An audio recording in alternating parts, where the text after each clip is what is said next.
So what's the first thing you notice when you look at someone? It's their eyes. And if you answer with something perverted, shame on you. Because it is their eyes. Seriously, go try it right now. Well, I mean after you watch this YouTube. And then go check out your mom. I mean, our eyes can tell us so much. Any range of emotion can be pervaded in the eyes. That's why when we're drawing cartoons, it is super important to get this right. The eyes have to be correct. Obsess over them if you have to. There's a saying, the eyes are the window into a person's soul. So I'm going to show you some pointers for drawing eyes, and since I'm a better drawer than I am an explainer, let's just get to drawing. But before we start, make sure you punch the crap out of that subscribe and like button. If you like what you see, then please support this new channel and let me know what you think in the comments. Okay, whatever, let's go! So obviously I can't show you how to draw every single eye shape ever. That's not really the point of this YouTube, and it's kind of impossible. Also, chances are you already have some favorite eyes that you already draw. Great, I'm going to show you my process and how you can get super expressive eyes, and then how you can apply that to your eyeballs. Alright, so first thing, in funny cartoons, eye shapes should always be different. Somewhat round, of course, depending on the emotion, and if they're happy, they're big, they're wide, and if they're sad, they're squashed. That's obvious, right? They're almost like balls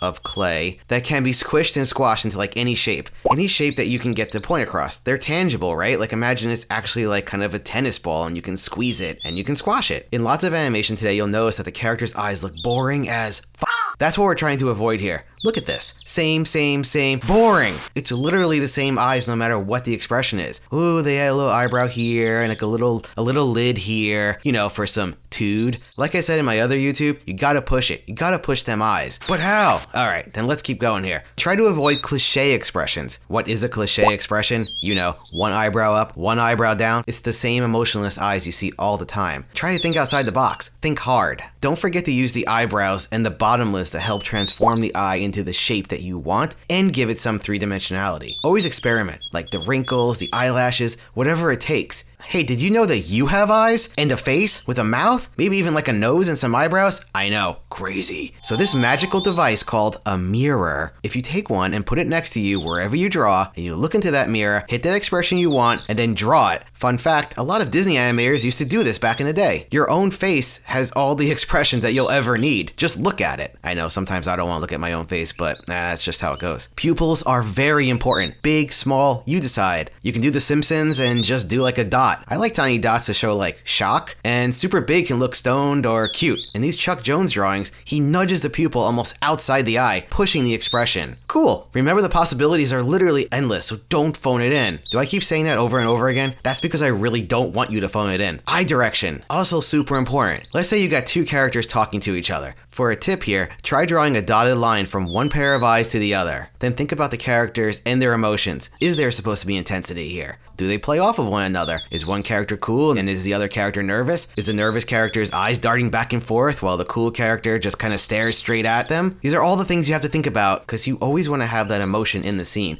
and you never just want to have dead eyes there along with dead characters. Just as important as the character's body language, which is another video I'll probably make one day, and their pose and everything, the eyes are also super important. They can tell the whole scene. Try tying it all together with the rest of the face, meaning don't forget about how the nose, mouth, forehead, cheeks, anything on a face can interact with the eyes. Again, take that mirror and look at your face and notice how your nose can crinkle up or your nose can get super long as your eyes move. It seems obvious, but cartoonists forget this all the time. So make sure, again, check out your face. Use that mirror or even just feel the way your face moves and then draw that. Another hot tip, give eyes energy. Yes, energy. Eyes can have movement, and with a funny expression and pose, this will really push everything to the next level. Just like how a pose can have energy, and if you watch my other YouTube, I hope you did, the line of action, think about that when you're drawing eyes. No, you don't really have to draw lines of action for eyeballs. That's kind of a little bit, I don't know, crazy.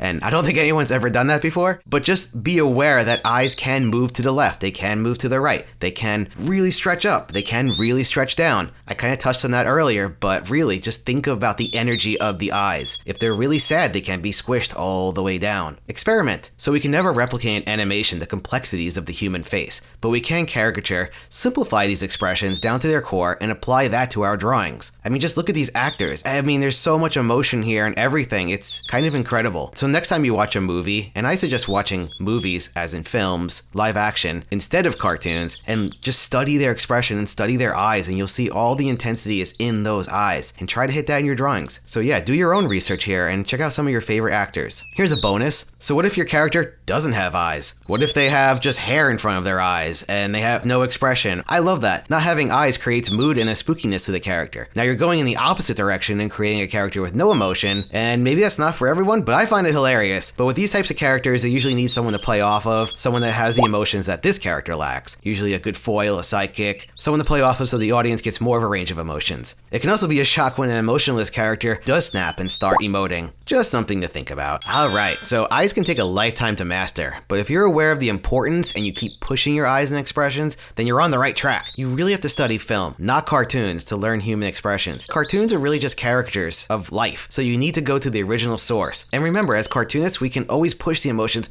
way past what's possible in live action. A trick is every time you draw eyes, do something new. Don't just stamp it. Same, same, same. No! Always try different shapes. Push it! Alright, thanks for watching this YouTube. See you next time, my fancy fellow followers.